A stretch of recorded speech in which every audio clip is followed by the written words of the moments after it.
The Dieselgate scandal has had a multitude of impacts on Volkswagen in terms of its finances, its culture, and its brand. However, Volkswagen has a rich cultural history, a multitude of experience, and most importantly, a drive to come back from the brink of insolvency. Today, you have asked us how Volkswagen can address recent scandals and safeguard your brand to become the world's leading car manufacturer by the year 2020. And our answer is Volkswagen 2020, a strategy which will focus on enhancing your response to the crisis, enhancing your culture, and most importantly, enhancing your brand. In informing the strategy, we looked at your current strategic initiatives and how our proposal can advance your position. So currently, you've already responded and attempted to restrict the effects of the scandal, and we propose that you remediate and also review the issues related to the scandal. Secondly, you have a culture that is quite strict and focused on metrics that are financial, and we propose that you alter your culture to be more inclusive and innovation focused. Lastly, you have a tainted brand because of the scandal, and we hope that you leverage off your existing brand affiliations to build in the new VW. By following this proposal, the impact is in 3 parts. Firstly, you will be able to increase your sales to 15 million by 2020. Secondly, you'll be able to remove your losses and create a profit of 22 billion by 2020 also. And lastly, and most importantly, you'll be able to improve your Net Promoter Score from 2 to 8, and this measures the customer's affiliation towards your brand. Let's take a step back from this and consider the analysis which drives our proposal.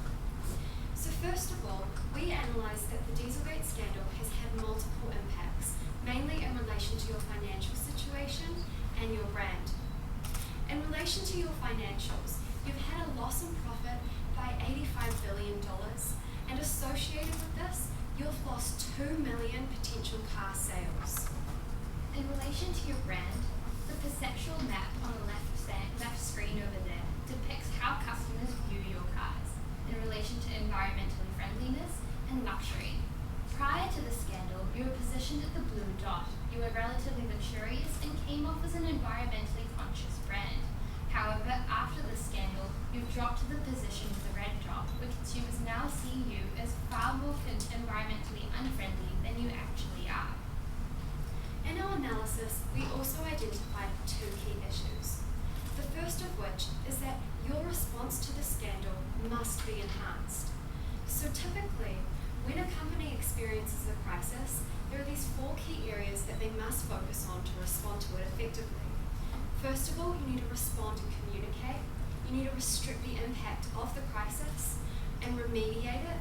And finally, you need to review your practices for future success. Now, while you have taken some actions in relation to responding and restricting the crisis, you haven't done enough yet to remediate and review it. And also, your actions in responding and restricting the crisis have been trivial and have mainly focused on money incentives for your customers rather than actual tangible environmental impacts. So overall, what this means is that you have to do more to effectively address the scandal and save your brand. The second key issue looks at what facilitated the scandal, and the answer is your culture. Generally, we see that leadership has a core role in developing your values. Your values determine the culture in which your corporation operates. The culture determines the strategic goals and imperatives for your organization, and this determines the execution, things like your sales and brand. What we saw is that the leadership installed a culture of fear, which led to goals that were only determined on financial metrics rather than other metrics such as employee happiness and sustainability. And overall, the execution failed because it was driven by fear and they had to abide by other standards, thereby causing the scandal. What's important to note here is that your culture has a lasting effect all the way through your organization. In our analysis, we also considered your value chain and where you play. So ultimately, you're involved in manufacturing, marketing, and selling. But we also want to consider the impact that the Dieselgate crisis has had on your suppliers. So while you've obviously suffered massive drops in your share price, you must consider how your suppliers fit within your overall value chain, and also look at how they work within your environmental sustainability. You must address them rather than just focusing on Volkswagen as a company. We also considered the wider implications of the environment. We see that over time, the petrol vehicles have grown and are going to taper off in the future. In addition, the red line over there depicts the uptake of electric vehicles and a point at which they cross over, which we like to call the tipping point. What's important to note is that this scandal has affected you far more severely, and that point over there that mentions VW is where you are. What this means is that you've fastened your tipping point, and this is a consideration that you must look into. In addition, we also looked at the importance of your brand and why it's a crucial imperative for you to address this immediately. The sliding scale over there notices how a new car goes from being a car that no longer functions, and how, for example, someone may have their first experience with a VW car and its brand at an early age, and this translates to a brand reflection at the point at which they purchased their first car. Accordingly, you must safeguard and protect your brand to ensure that you are sustainable into the future. In light of this analysis, we propose our strategy VW 2020, which will focus on enhancing the response, your culture, and your brand. I'll be looking at what these strategies involve at a broader overview level, and Ria will consider the rationale behind them. So first of all, let's look at enhancing response. Under enhancing response, we want you to focus on that remediation and review, which we mentioned earlier. Under remediation, you need to hire a chief environmental officer who will focus on 3 key areas, which Ria will soon cover. You must also engage in the VW forest mission, which will involve reforestation, which will involve planting trees for each car which has been negatively affected by the scandal. You'll also be looking into reviewing. So what you'll be doing here is using a VW reporter to look at what you've been doing and positively reporting your actions. And you'll also be engaging in environmental audits. So the rationale behind remediating and review are twofold. In regards to remediation, it will address the issues of sustainability in a more upfront level and show that you're actually making a change towards the environment and not just paying your customers for the mistakes that you've made. Accordingly, the Chief Environmental Officer will have 3 key responsibilities. Firstly, he'll look at the internal practices and ensure that he takes audits to make sure that you abide by your sustainability goals. Secondly, he'll ensure that this brand and information from these audits are translated to your customers. And lastly, he'll also work with your suppliers to ensure that they are also seen as more sustainable and that they can improve their share price accordingly. In regards to review, it'll show that you're taking an action to really prevent future scandals.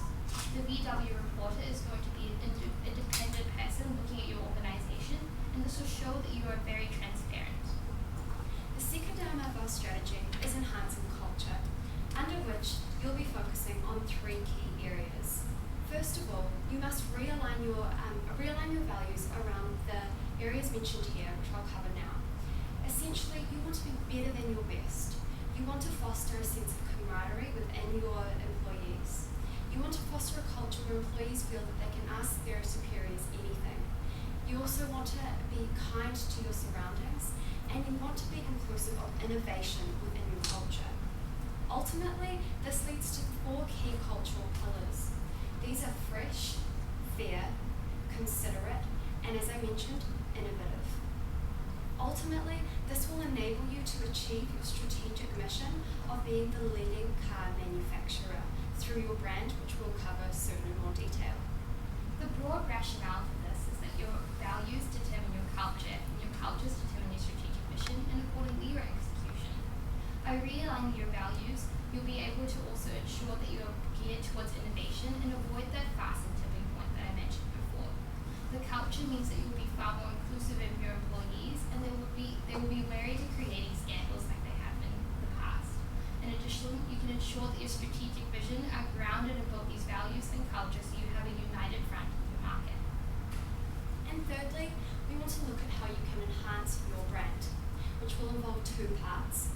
As we mentioned, this culture which you'll be fostering is really important in relation to how it trickles down into your brand values. Ultimately, the 4 key brand values which you need to exhibit are trust, that you're a global citizen, that you're fresh and innovative, and ultimately that you're for the consumer. Secondly, with these brand values, you must launch the new VW, which will ultimately allow you to position yourself in a new way in the car market. The rationale behind revitalizing your brand is to ensure that you have consistency between your organizational values and what you display to the customers. And the rationale behind separating this new brand from your old brand is to show that you've taken an active change to step away from the scandal that previously plagued your brand image to this new brand that is trusting, fair, and considerate. Thank you. I'll now pass you on to Taylor and Cameron to walk you through implementation and finance.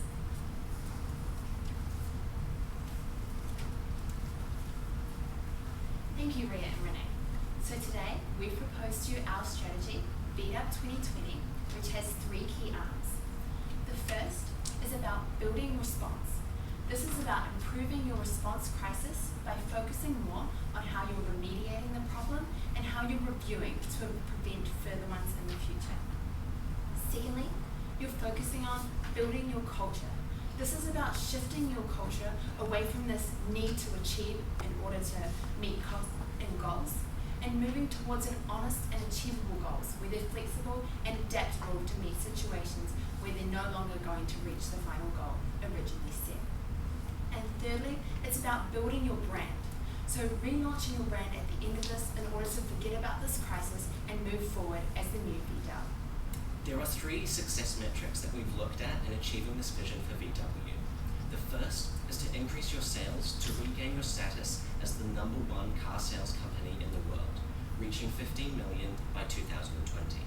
The second is by turning your operating profit from a loss of $44 billion due to the legal fees and losses of sales from the crisis to achieving $22 billion in annual profit by 2020.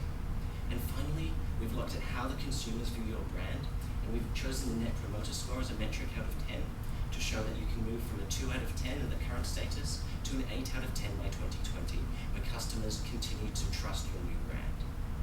So now let's take a look at how we'll be implementing the first arm of this around our new response scheme.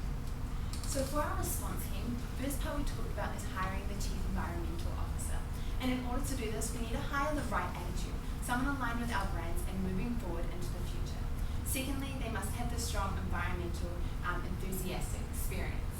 And the role we want them to take on is one as a supervisory role in the manufacturing areas. And secondly, taking on managing this quarterly audit, in which we'll be helping 4 times throughout the year audit how environmentally friendly we're becoming and meeting these new sustainable metrics we need to focus on to avoid future crises.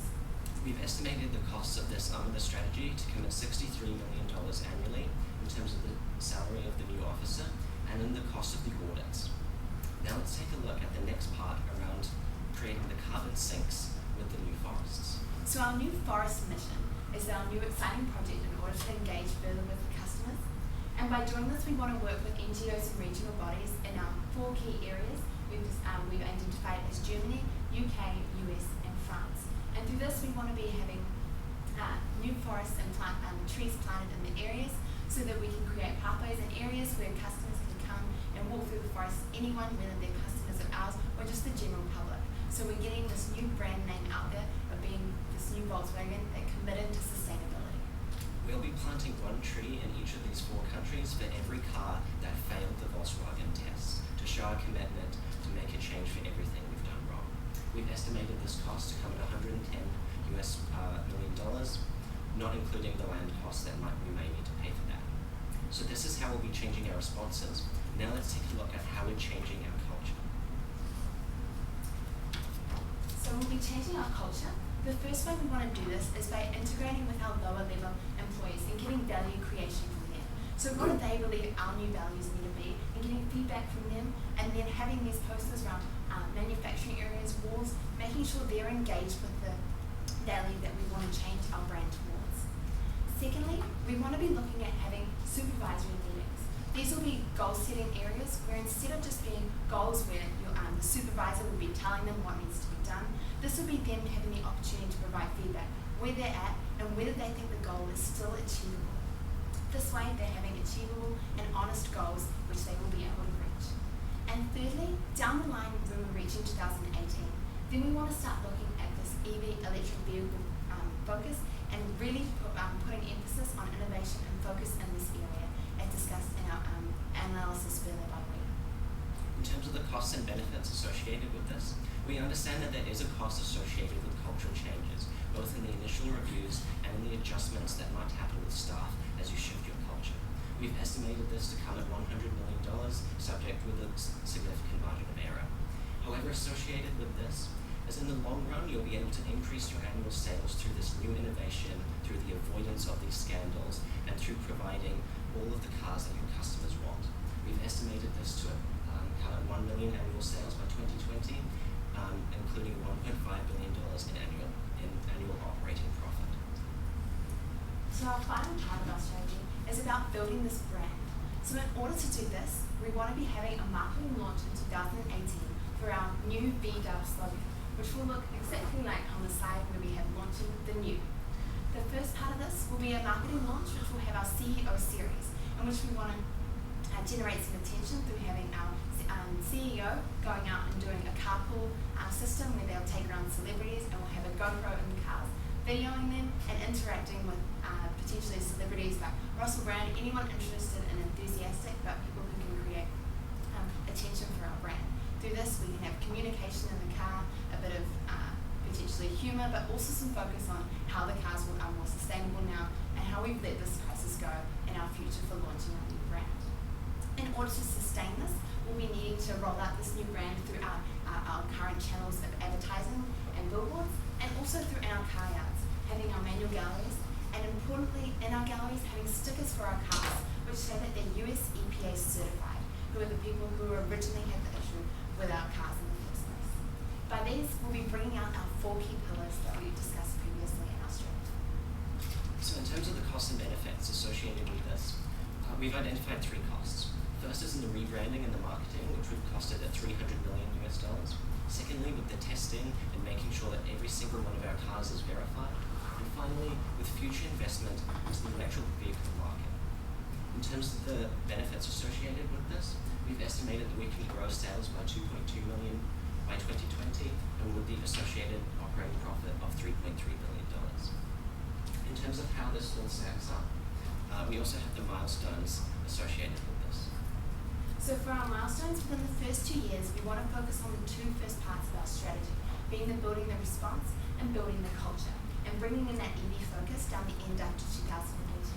And also in 2018, that's when we want to be launching the new brand, once we've been able to remediate the crisis and then go forward as the new VW.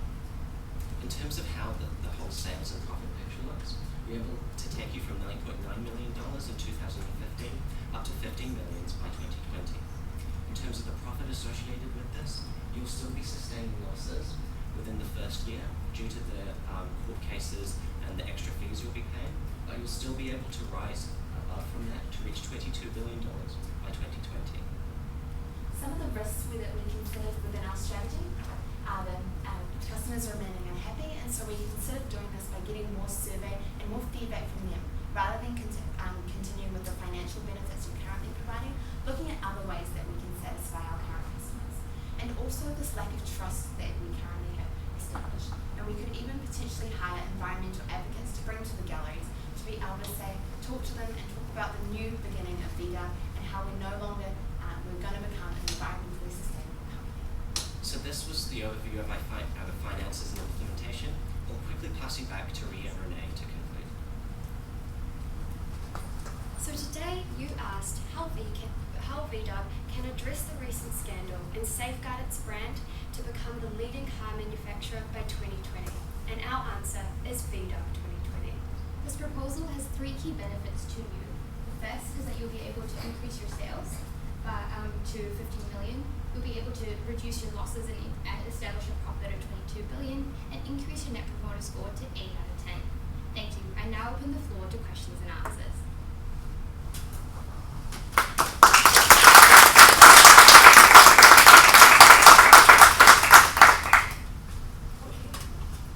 Have you considered the scandal is not a scandal.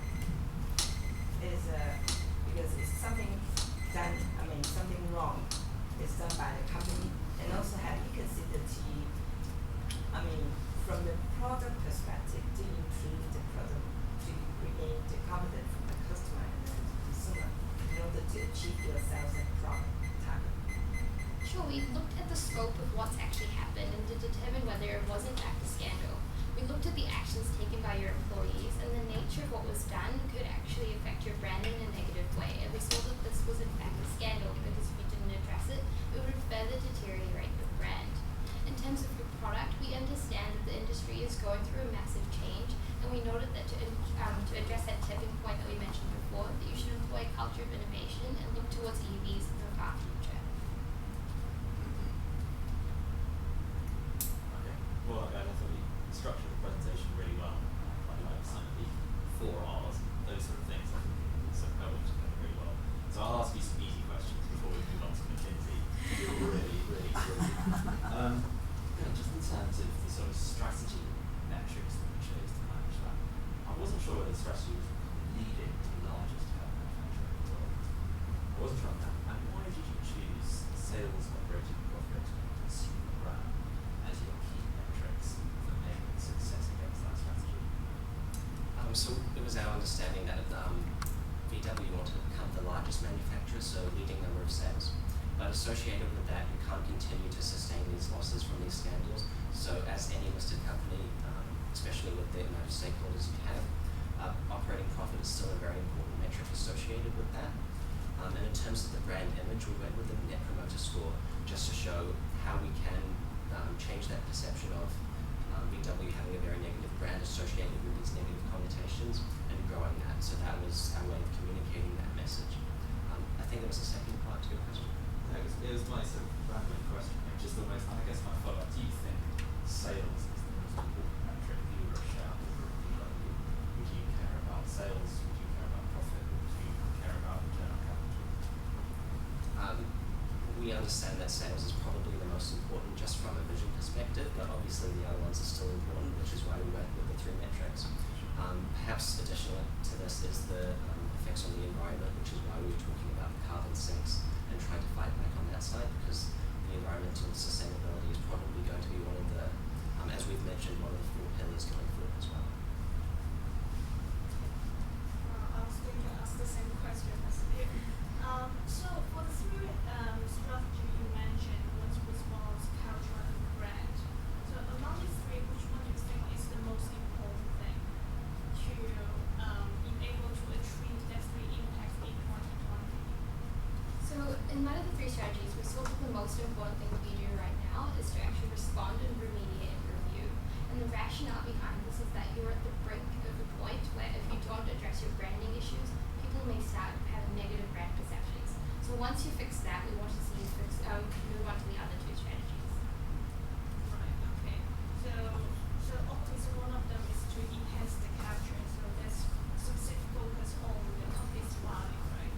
So just curious, because Volkswagen is quite a large corporation, the culture of value has been there for years, and you want to put a new value there, and within short period of time.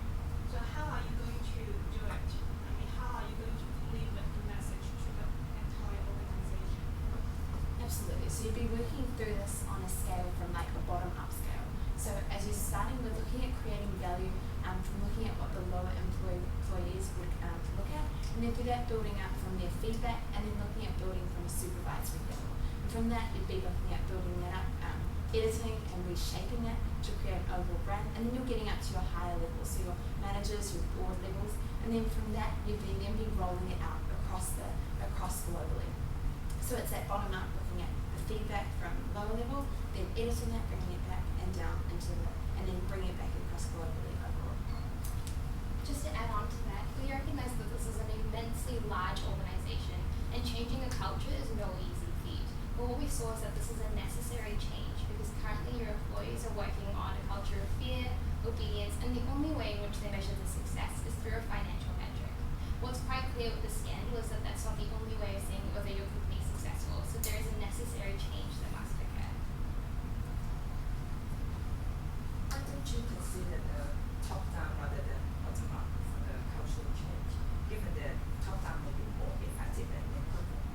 So with the culture change, just to clarify what was meant, we want to be inclusive of all of the employees in setting our values. So we've suggested some values for you today. But after we collect the values from the lower employees, we want to see the top employees actually embody those values and lead from the top. So when they lead from the top, they can embody those values. It can get passed down the chain to really build that culture that we want to see. So in terms of the details of how that's implemented, one of those is through the new Chief Environmental Officer to be pushing the sustainability and the sustainable innovation. And the second part of that is through the changes to the code of conduct that we mentioned. So moving away from pure financial metrics to including things like the well-being of the workers and the need to be environmentally sustainable. As I think there's a bit of a contradiction in what you want the culture to be. So I think you said achievable and honest goals. And then at the same time you say the largest company in the world, I want to get $48 billion loss and $22 billion profit. I want to increase my sales by 35%. Are they achievable and honest? So in terms of what we meant on the first part about being achievable and honest, with the past goals, for example, where the scandal came from, it was setting that target of increasing the efficiency of the CO2 emissions by 30%. That was completely impossible. The engineers knew that, but they still tried to do it. And so getting that cultural change where the engineers can turn back and say, no, we need to restructure this, that's the type of change we're looking for there. In terms of these metrics, perhaps we were looking a bit for impact with the profit. The outside of the crisis, the operating profit that VW is looking at is approximately 12 million in 2016, so rising to 22 billion over a 5-year period we think is reasonable. And in terms of the sales, this is roughly in line with what Volkswagen have been looking at, stretched over the last 10-year period, so we do think we're possible. Yeah, I just want to add some comment because just look at the sales. I mean, within like 4 or 5 years, we almost doubled the sales and and multiple times on the profit. And also you need to building your brand, right? It's quite dangerous what you want to be or want to achieve with a short period of time. You want to be the biggest auto company in the world. At the same time, you want to achieve your environmental or ethical target, right? So it's always a balance there. Either you want to be the most aggressive, the biggest company in the world, but that may be contradictory to your ethical. So it's always a balance there. So it's quite dangerous for a company to say that they want to be the biggest in the industry. Sometimes we can compromise. We absolutely acknowledge that there's always a trade-off between being completely ethically sound and being the most aggressive and fastest growing company that you can be.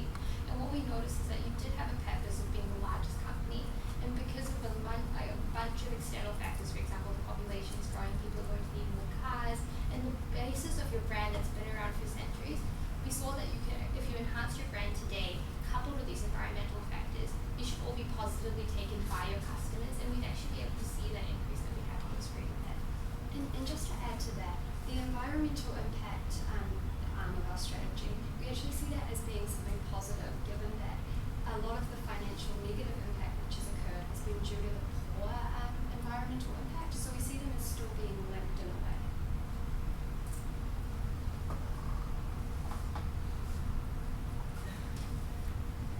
I just still one you do not consider about the company structure changes because start from the beginning why the scandal happened because exactly this is something the product has some problem and then the management did not agree or exactly cover up the story so that's why the common and the consumer lose the company so that's why the sales dropped so much.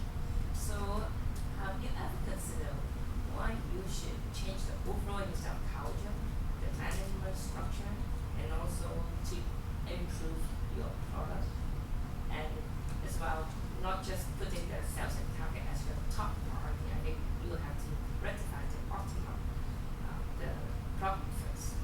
Absolutely. We looked at the scandal, and the first question we asked is why did this happen and why was it allowed to happen? So the first thing we looked at was the leadership, as we said before, the leadership determines the culture, and the values, the culture, and the execution. With the leadership, we saw that it was something that facilitated a culture of being very strict, and it also didn't have enough emphasis on sustainability. So we want to see a new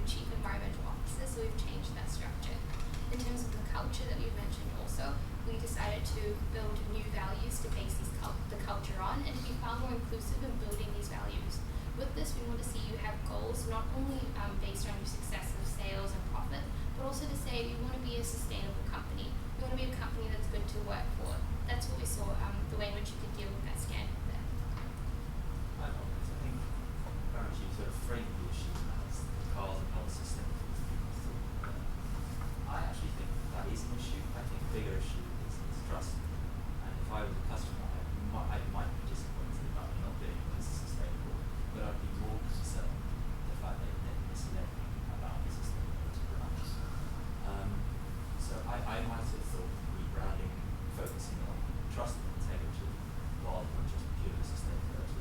Is that something you consider? Absolutely. So the first part is about remediating that and building trust. When we create this forest mission, this is us apologising and saying this is us trying to do good for what we did wrong. And then in our third arm, which we're rebuilding that arm, we wanted to ensure that our 4 pillars, one of them being trust, came through in that new brand that we wanted to create.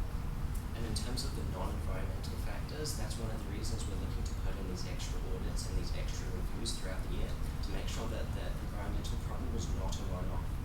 That it was a one-off, that there are not similar issues to this going on. So that's what we mentioned in the first part of our strategy with the quarterly audits.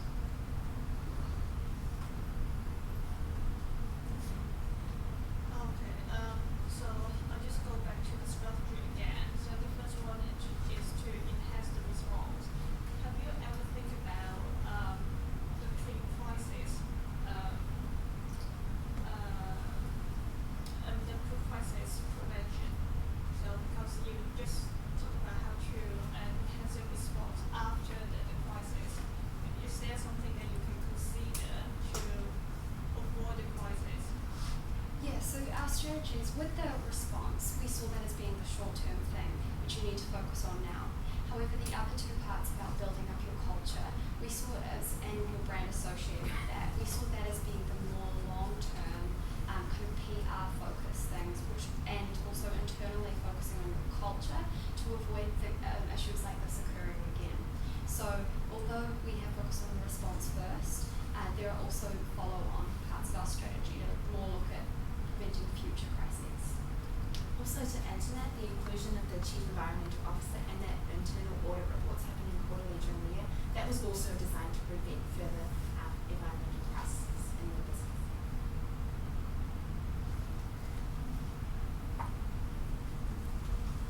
So how did the forest mission help the company? I mean, this is something I not quite understand, because you build the forest in our country, and how to build up your brand or resume the confidence or trust from the customer by building some tree. So we saw that you have already tried to remediate with your customers by providing them with packages such as Prezi cards and some sort of financial metrics in that sense. You've given them a token of your apology. But what you haven't addressed is where the trust issue came from. You broke your sustainability promise and you said that you were far more environmentally friendly than you actually were. So we saw that you had to remediate in that level also. So instead of just providing financial benefits to your customers that you've upset, we want to also show them that you're committed to sustainability and you're righting the wrong that you created. So the emissions that you generated, you're trying to undo them by planting trees. That's the connection over there. There's kind of a car company that burns fossil fuels ever be sustainable, isn't it? Akin to trying to have a cigarette manufacturer branding itself as a healthy company. Are they just not reconcilable? Do you think you can consider yourself as sustainable? Absolutely. I think you've got a great point there. It's just that if you ban fossil fuels, you're never going to be great for the environment. But what we see is that there's a scale. Currently, cars are burning petrol only. They're moving through its hybrid cars solely to electric vehicles. What we want to show is that even though you're on this end of the scale right now, you're taking active steps to become more environmentally friendly. And in the long term, we want to see you implement that innovation culture and actually try and move towards that EV to avoid that tipping point that we mentioned before. Okay, you talked about the new Volkswagen. So that's the electric car, right? Yeah. And we estimate that the investment cost is only about 100 million. Is that feasible? So in Germany, there's a system where the German government pays 3-to-1 subsidies on investment into R&D for the car manufacturers. So the 200 million that we've estimated there corresponds to an $800 million R&D budget, thanks to the generosity of the German government. Is that a sign? Okay. Okay, I think this is the last questions, and we will stop here. Okay. Okay, thank you, team, the University of Auckland.